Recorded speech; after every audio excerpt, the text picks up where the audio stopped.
Matapos ang 3 taon Panagbanga Festival 2023 sa Baguio City, inaabangan. Detalye sa live report ni Jasmine Gabriel Galban ng GMA Regional TV 1 North Central Luzon. Jasmine?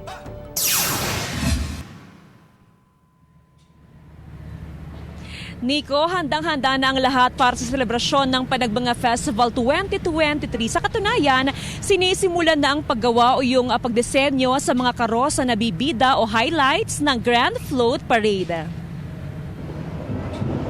Matapos ang 3 taon, muling masisilayan ang nagagandahan at naglalakihang floats na ipaparada sa darating na February 26, bahagi ito ng inaabang aktibidad ng Panagbanga Festival 2023. Ngayon pa lang, naghahanda ng iba't ibang kalahok sa paggawa ng kani-kanilang float. Depende sa magiging disenyo, pero karamihan sa float entry, 90% ng palamuti ay fresh flowers. Roses, at sunflower, at saka yung iba-ibang yung rose, ganon, at saka iba-iba kasi ma'am, depende kasi sa gusto yung may nag-arrange ng float.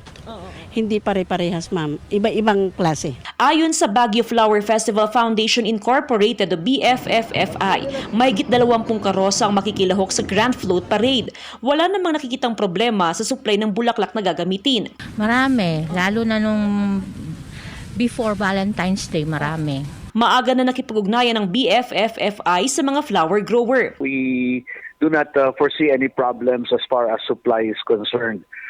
Na-assure naman kami ng ating mga flower suppliers, flower growers dito sa Benguet that we have enough supply for the 20 plus floats that will be participating in the float parade. Magbibigay saya rin mamayang hapon ang mga cast ng mga lihim ni Orduha na sina Kylie Padilla, Jeric Gonzalez, Vin Abrenica, Pancho Magno at Michelle D. Makisaya sa isa sa gawang Kapuso Fiesta sa Sunshine Park mamayang 4 p.m.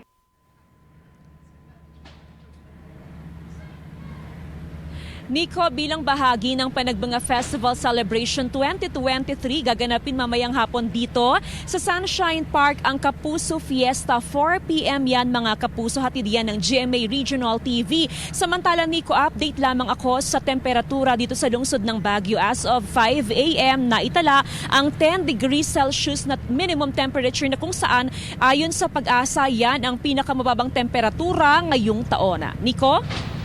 Maraming salamat sa update, Jasmine Gabriel Galban.